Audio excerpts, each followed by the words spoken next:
Hey, what's up guys? So, time to talk about a bunch of fun new stuff, including new detectors that have either recently come out or are going to be coming out here very soon, as well as all the updates that have come out recently for the existing detectors that we are already running. Now we're going to be talking about everything from Uniden to Escort, Stinger, Anti-Laser, Beltronics even, etc. So with that said, let's just go ahead and dive right into it. Starting off, of course, everybody always wants to know the latest with the Uniden R1 and the R3. We've been beta testing a couple different firmwares. We're currently up to 1.40. It looks like Uniden is wanting to update and change a few more things before releasing it publicly. I don't know exactly when they're going to decide. Now it's now ready to release, but yes, there is a new firmware coming out, adds MRCD detection and a bunch of other things, and I'll have more information for you guys once it is available. Speaking of Uniden, they've also got their new DFR8 and DFR9 that's coming out. I've done a video talking about these recently. It's basically an updated version of the DFR6 and 7 with some of the changes and improvements that have been brought over from the Uniden R1 and the R3. It doesn't have the same level of performance as the R1 and the R3. It's going to be comparable to the DFR6 and 7, but it has a lot of the same new features like an updated display and everything. You can watch the whole video. It goes over all that information if you're curious, but so far it's looking pretty good in beta testing. We have run across a couple different issues with these detectors. I don't think it's quite ready yet in beta for release to the public yet. There's a couple things that I'd like to see Uniden actually tweak and adjust before it's ready for prime time, but yeah, it's looking like it's going to be a good new, more affordable option for people who don't want to drop $400 plus on a higher end detector. Now moving on to Escort, the big news from them is the fact that they finally released the firmware update for the Max and the Max 2 to give it improved BSM filtering. So all the latest updates we've had for the Max 360 and the 360C, they have now the same level of BSM filtering for the Max and the Max 2. This is a firmware update that's been promised for, man, who knows how long, and it's been continuously promised and missed and promised and missed and promised and missed, and they have finally released it. So far, initial impressions that people are reporting are actually quite good. It's doing a good job at filtering out a lot of BSM falses that the detectors previously weren't able to do, and this is including with TSR off, which is great.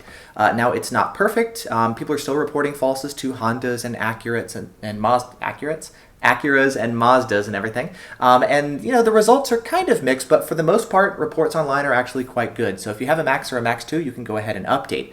A quick note, if you're running a Max and you have a Mac, like I do.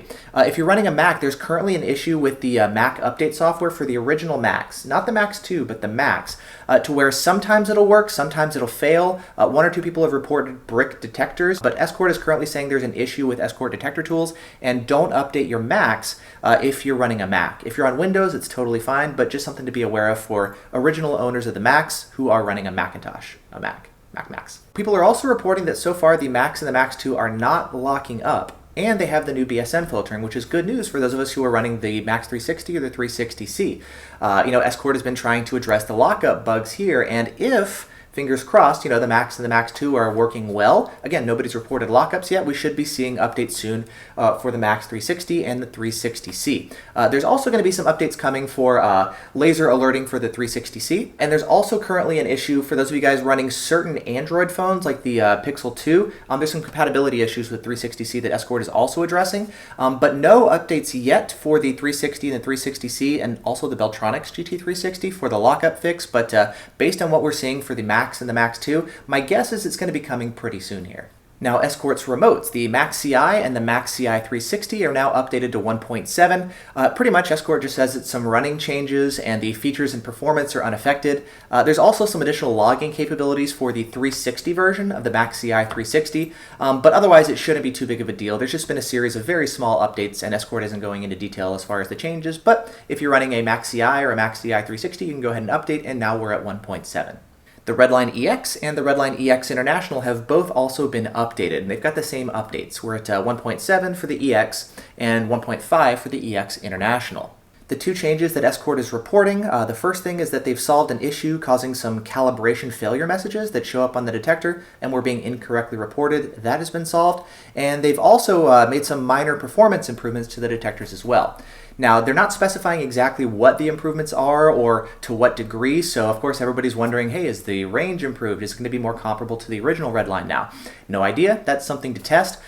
Fingers crossed. I'm kind of doubtful given the fact that they didn't say anything as far as range and they said it's a minor update. You know, they're trying to downplay it a little bit, but hopefully it is in testing something that we find to be otherwise significant, but testing will determine that one way or another.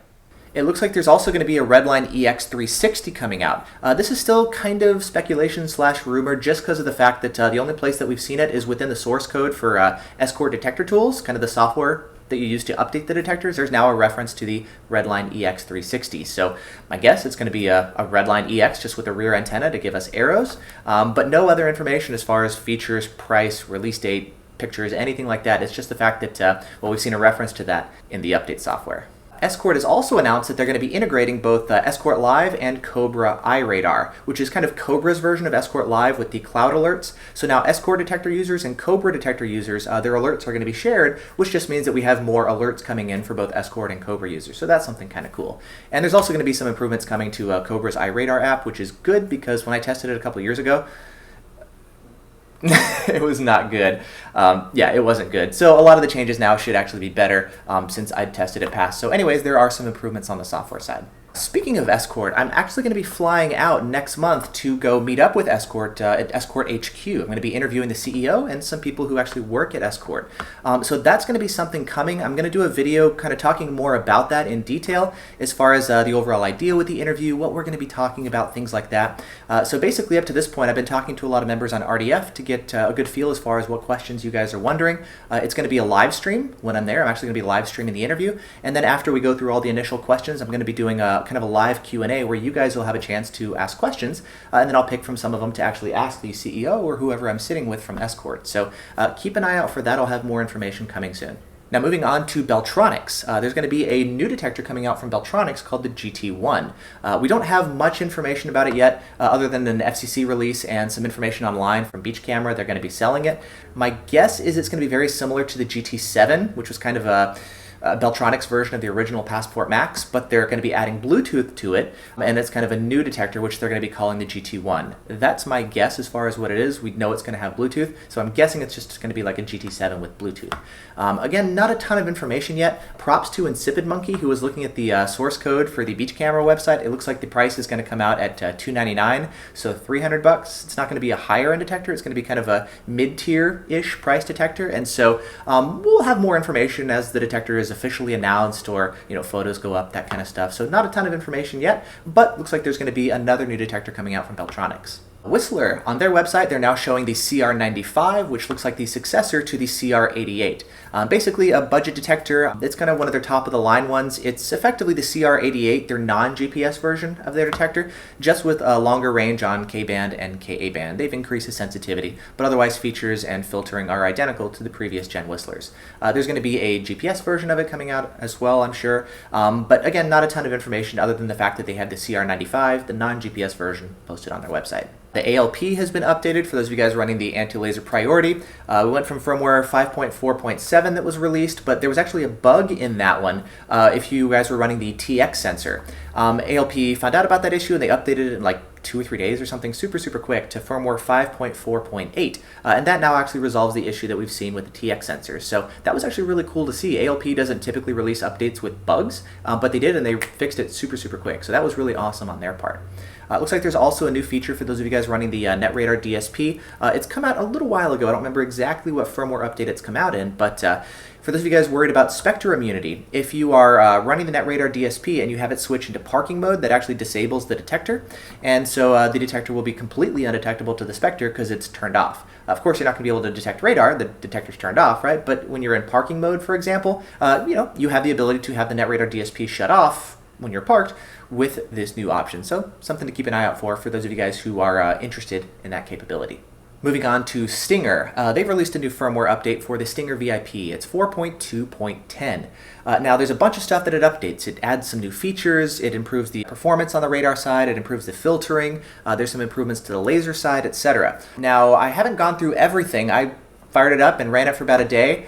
I didn't find it a very good job in terms of BSN filtering. It falsed more than any of my other detectors that I'm running, and so I'm not seeing good improvements to the BSN filtering, and everybody else who's updated, for the most part, we're kind of seeing the same trend.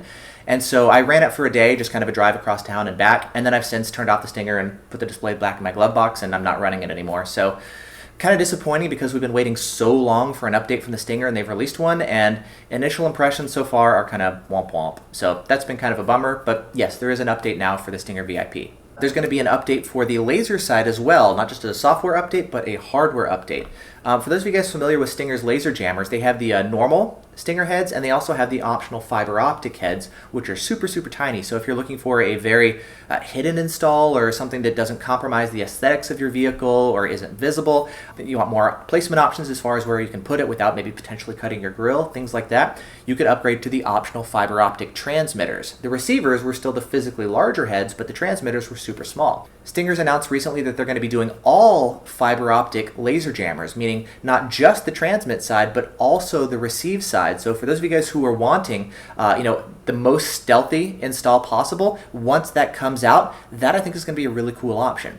No information as far as the ETA yet or the price point. Stinger doesn't have a distributor in the US currently. They're setting up things with a new distributor. And I think one of the biggest things that I'm personally wondering about is the jammer going to be effective? I've tested it in the past, several iterations of it, including with the fibers, with the transmitters, and I've never really had good experiences with these Stinger laser jammers.